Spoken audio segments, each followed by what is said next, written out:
This is our kitchen space. This is the prep sink that we'll be using. This is my mom. She'll be working with the corn and the cob today. My dad's going to be cutting. And so this is my grandmother. She will be doing the deviled eggs prep. And then this is my grandfather, and he will be preparing the saute and the sauce for the kebabs. Up the peppers and the meats for us. This is the pepper prep table, the meat prep table, and the corn prep.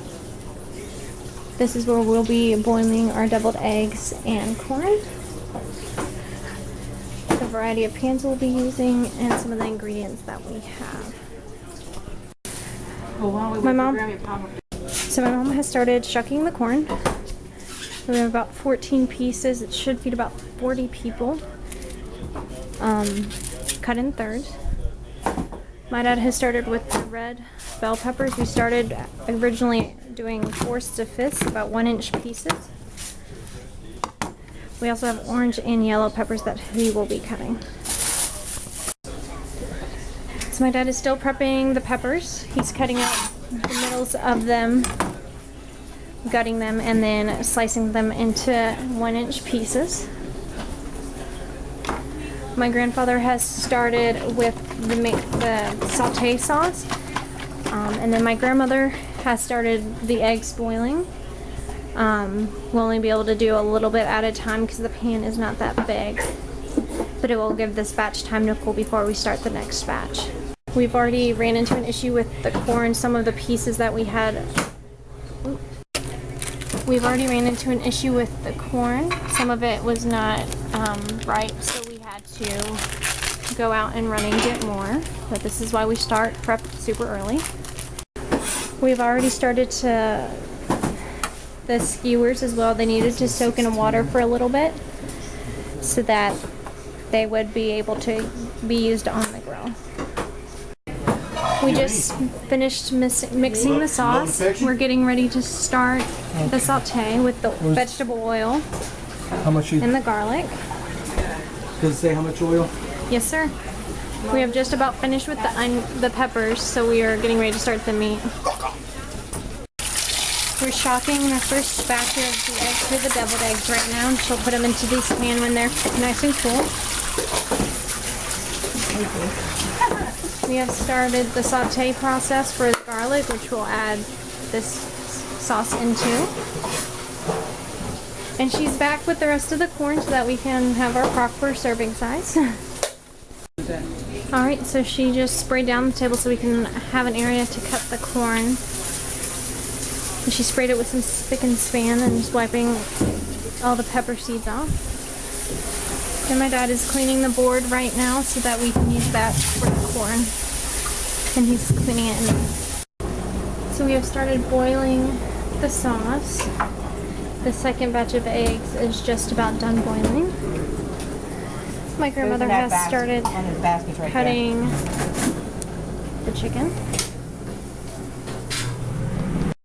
So my grandfather is cutting up the strips of bacon. You see them in a container. The chicken is almost done cooking. We're about to take the sticks out so we can start putting the meats and the vegetables on them. We covered them with the saran wrapping so that they would stay fresh while we are cutting the meat. So we have the chicken, the bacon, and all of the peppers. My mom is putting 3 sets of each on, and then we're going to set them in this pan to bake. Originally we were going to grill, but we figured that baking would be more appropriate since when we tried grilling it during the practice run, it did not turn out as well as we would have liked. The corn has started cooking.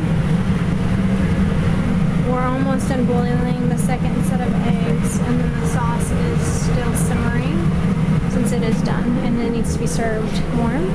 We have cleaned the prep stations as we have gone, and then our sinks. The sanitizer solution is in the third one, the second one is clear, and then this one is the sink.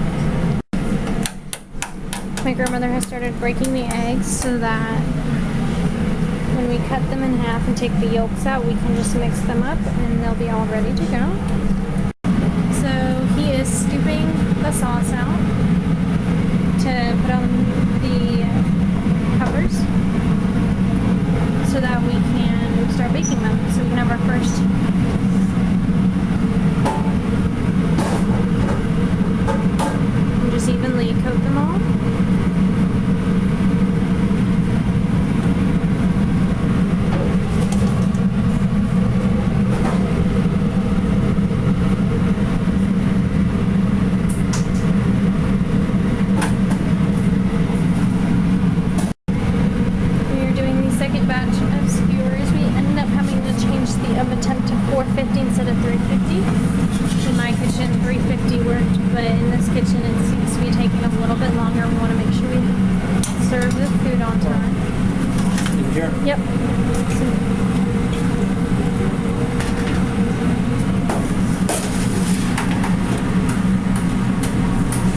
These have been in a little longer than 10 minutes, but they look just about done. We'll give it about another 3 minutes and check them.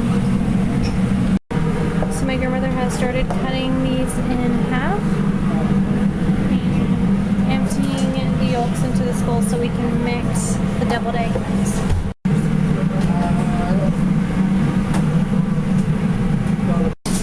So we just measured and put in the mayonnaise. We're about to put in the mustard, and then we'll be able to fill up the shells, the yolks, and the eggs. And then we'll sprinkle some Old Bay seasoning on top for a little bit extra taste. Now she's starting the process of putting in the centers of the eggs with the mashed up yolks, so we can get these in the fridge to cool off so they can get out of the danger zone.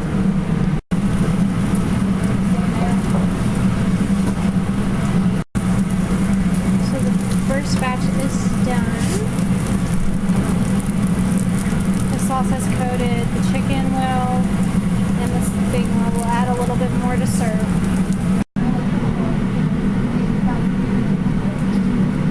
This is the temperature for the chicken, so it is thoroughly cooked through at 172 degrees. The bacon, you're not real good temperature. And the bacon is just about 180.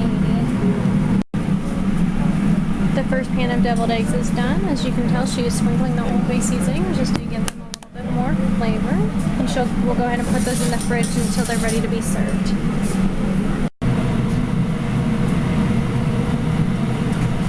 So that chicken is reading 200, so we are good to go. And the bacon is also reading that heat.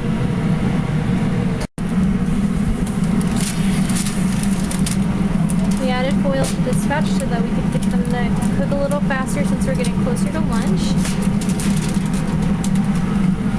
Probably about 5 more minutes. The bacon's not quite done yet. Yep. And this way we can keep the heat in. The bacon has been cooking a little slower than it was when we tested this. So we just want to make sure everyone has plenty of food.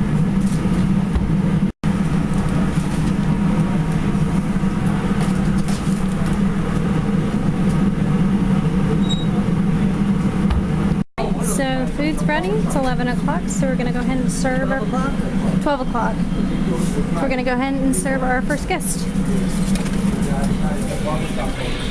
Oh, he's not just in the plate. Thank you. There you go. You got a little tray. Yeah, how about that? How about that? So we were keeping the chickens under heat lamps, and it's measuring at about 170. We have about 15 plates ready. We have the food covered. We have the uncooked food that's prepped in the refrigerator, kept cool. It's set at 32 right now. It's at 42 because we just finished opening and closing everything. We have the corn on a low heat as well as the sauce ready to serve. And we have started cleaning up.